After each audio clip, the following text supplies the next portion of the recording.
it all comes to fruition at the end, baby. And when it does, you're going to be like, F yeah, man. You're going to be like, yeah, this is what I'm talking about. This is the Prime I want to see.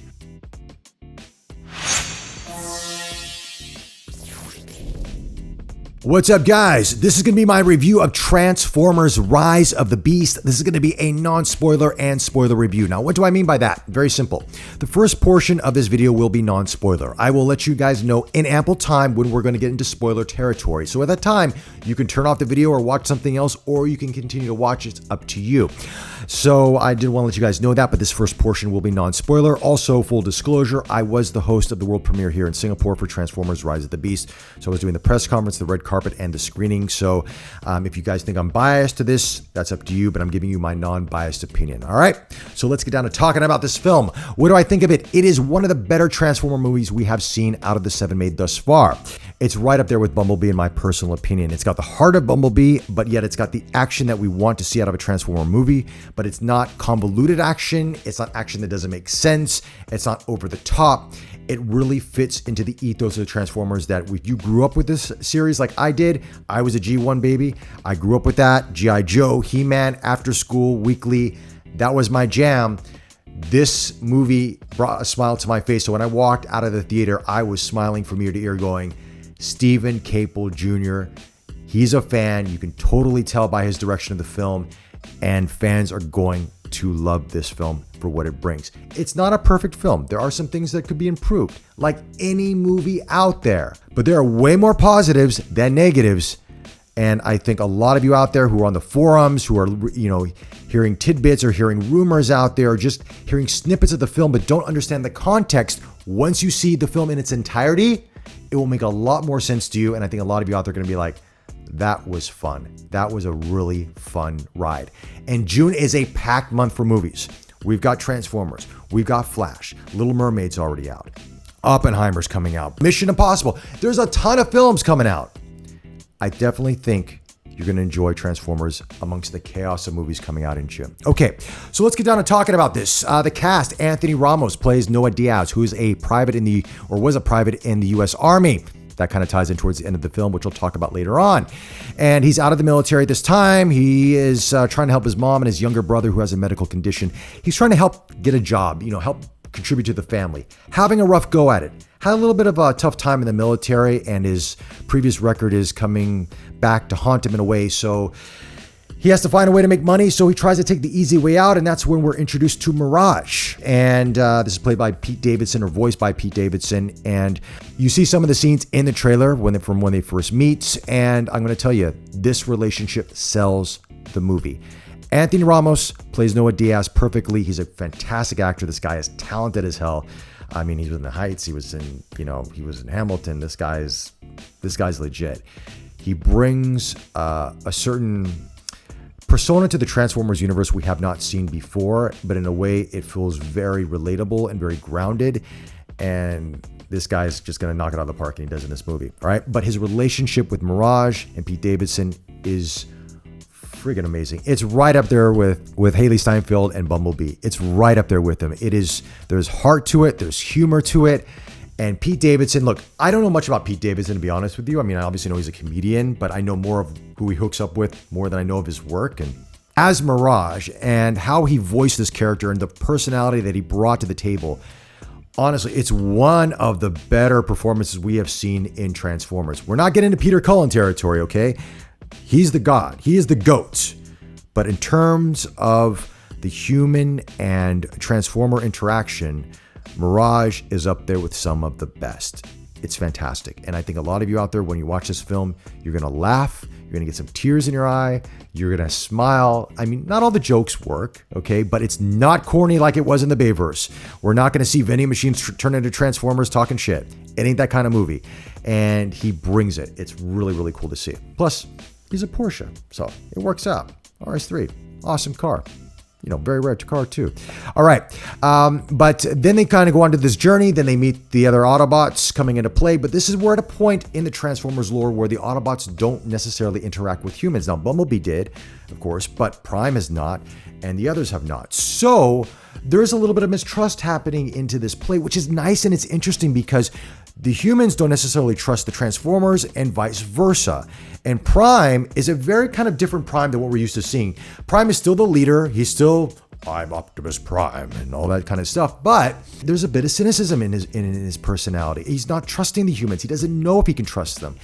And it's fascinating what they did with Prime because they kind of fleshed him out a little bit more, which is really nice to see. Because in the Bayverse, it was always like, I'm Optimus Prime. I want to do this. I'm Optimus Prime. He kept talking about himself in third person. You're like, dude, like, is the writing that bad that you guys can't write him correctly? Let me tell you, in this film, he's written a lot better. Peter Cullen's voice, his characterization of Prime, guys, you're going to like it. You're going to be, sometimes you might question some of the way they did Prime and like in the way that he reacts to certain things, but it all comes to fruition at the end, baby. And when it does, you're going to be like, F yeah, man. You're going to be like, yeah, this is what I'm talking about. This is the Prime I want to see. You can tell I was a fan. And I really liked what they did with him. And then we're introduced to Elena Wallace, played by Dominic Fishback. This girl brings some gravitas to the film. Now, we're not going to get the Megan Fox kind of characterization that we were used to seeing in a lot of the Bayverse films of the females, where they have these really big titles, but they actually do nothing but just blow their hair in the wind and look really awesome and really sexy. Dominic brings a very much a character-driven performance to this, which I think a lot of people are going to enjoy. She's a talented actress. She has been in nominated productions before, and this woman really has some acting chops, and it shows in this. And with her and Anthony Ramos together on this journey, there's a great chemistry there. Both New Yorkers, so you're getting a little bit of that East Coast vibe to it, but at the same time, you believe her that actually she knows these things and that actually she is good at what she does, versus some of the previous female iterations of the Bayverse where they're supposed to be this fantastic scientist or supposed to be a know-it-all in this arena, but they don't do much at all except look really good. But you're not going to get that kind of characterization in this film. Dominic Fishback. Now, she is a museum researcher, sort of an intern there, and she discovers this old ancient bird with some hieroglyphics on the chest, but nobody can understand what language it's from. So she does some research and realizes it's not from of this world. Or is it? But it kind of comes from a tribe, she believes, or some part of a tribe in Peru. And then all of a sudden, boom, it's part of the MacGuffin. The Terrorcons come into play, and it's like a hoo-ha big battle at the beginning of the film. And then you realize how badass the Terrorcons actually are. And that's when we're introduced to Scourge, voiced by Peter Dinklage. And Peter Dinklage has got a fantastic voice as it is. And he's a great actor. And he just brings a gravitas and fear from Scourge that makes you go, he's even more badass than Megatron, I kind of feel. Like, Scourge is one where I'm like, this guy is ruthless, man. And I'll be honest with you, some of the action in here is pretty brutal. Like, it's at the level where you're like, okay, all right, damn, wasn't expecting that one. And as we go throughout this journey, I mean, obviously they have to go to find out this other portion of the MacGuffin, because Unicron's after it, because Unicron needs this so he can destroy any planet in the galaxy, and he can travel to any planet in the galaxy. It's kind of like his time travel or his sort of like warp speed device. I don't know. It is what it is. But it works in this film for the most part. It does work because the human relationship and the other subplots that come into play really sort of support this, and they kind of ground you in this world of fantastical, whimsical robots turning into cars and planes and all that kind of stuff. And yeah, so it works. But anyway, that's where we go to Peru. That's when we meet the Maximals, of course, Optimus Primal and Air Razor and Cheetor and Rhinox, etc., etc. And the Maximals are badass, man. They're really cool. And I know a lot of you Beast War fans out there. I know the timelines are a little bit different from G1 to Beast Wars. I get it. They do sort of explain it in this film a little bit. They kind of give you a hint at least, and that comes from Air Razor, voiced by Michelle Yeoh. They don't dive deep into that lore, but I have a feeling they may in future films if they want to, because there's a lot of rich history there, and I think that might be very exciting and very cool for the fans to see, but they do touch on a little bit of that in case you're wondering. Michelle Yeoh is a fantastic voice actress for this. I mean, she's done animated movies and films before and series, and so she's great. And she brings a gravitas to Air Razor along with Ron Perlman as Optimus Primal, where it just works. Now, Cheetor and Rhinox there's not much of them in the film. They're there, but there's no sort of character development in it. So you're really going to be, I mean, if you're looking for that, I know some of you guys are fans of them. maybe in future films they'll bring that into play. But I mean, there's so many characters in this film anyway. They've got to flesh out from the humans to the Transformers to the Autobots to the Terrorcons to you gotta figure out who's gonna get what on screen. And so it makes more sense the way they did it this way, but I'm sure fans will want more, as they always do. Anyway, and that's where you find out where Optimus Primal actually sort of bridges that relationship from the Transformers and the humans in a very interesting way. And it's kind of cool how they bring it into fold. And it also adds a sort of humanity to Primal and a sort of warmth to him, where he's just a beast, pun intended. But it does work. Then, of course, we build up to the third and final act, which looks, you've seen some of that in the trailer already, which looks like Avengers Endgame, and Unicron's coming in. What are they going to do? And how are they going to battle this? And they're beating Scourge, and then they're fighting Scourge and the Terrorcons, and it's just going full on out, I mean, it is badass. But the cool thing about the battle scenes, as in any point in time, who is who. Unlike the Bayverse, where all the Autobots and Decepticons kind of look alike. Like, they are very different in this film. Very different in terms of design, aesthetics. Is G1 but modernized, but you still know who is who. The personalities are distinct enough so you know who is who, and it flows beautifully. And then also you see the humans come into play for this battle, and it makes sense. There is one portion I'll talk about in the spoiler version of this film, which kind of is the first time we're seeing it in live action, and it works beautifully. I won't tell you exactly how it comes into play, but I'll let you know what it is anyway. So overall, this is setting up to be a very interesting series of Transformer films, very different from what we saw from the Bayverse. There are some Bay aspects to this film in terms of the action. Some of it you're going to see, I could see some of that looking like a Michael Bay film. But it does set up for a very interesting series of film. And I like that we have fans now helming this. And I think Stephen Cable Jr. may be back for the third one, the way they were talking at the press conference and the way they were hinting at things. He may already be signed on, and I hope he is, because he is a fan. And for you fans out there, we're going to be in good hands. Let me just say that. All right, so that's it for the non-spoiler version of this film. Check it out. I think you're going to enjoy it. Even if you're not a huge fan of Transformers, there's a lot of fun, there's a lot of heart, and there's a lot of humor. And you are going to really enjoy where they went with this. I think you are. So that's it. Now let's get into spoiler territory. But before we do, here's a quick message from our sponsor. Here at Geek Culture, we've tested plenty of chairs, but Secret Lab gaming chairs remain one of our favorites. Whether it's for work or play, they feel great to lean back against, with their ergonomic features offering support for the whole body, from the head and back to the arms, and even something for your butt.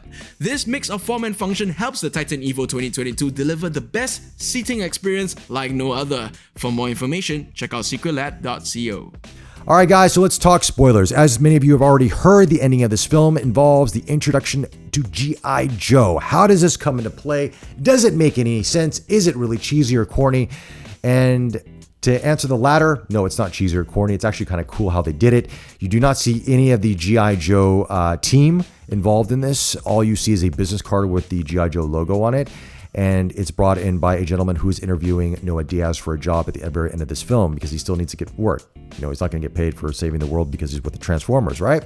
And the way that they kind of hint at it, where he's talking about that he was out of town for a little bit. He's been doing some work overseas. And they say, yes, we know about your work in Peru. And he's like, I didn't tell you that. And they're like, you didn't need to.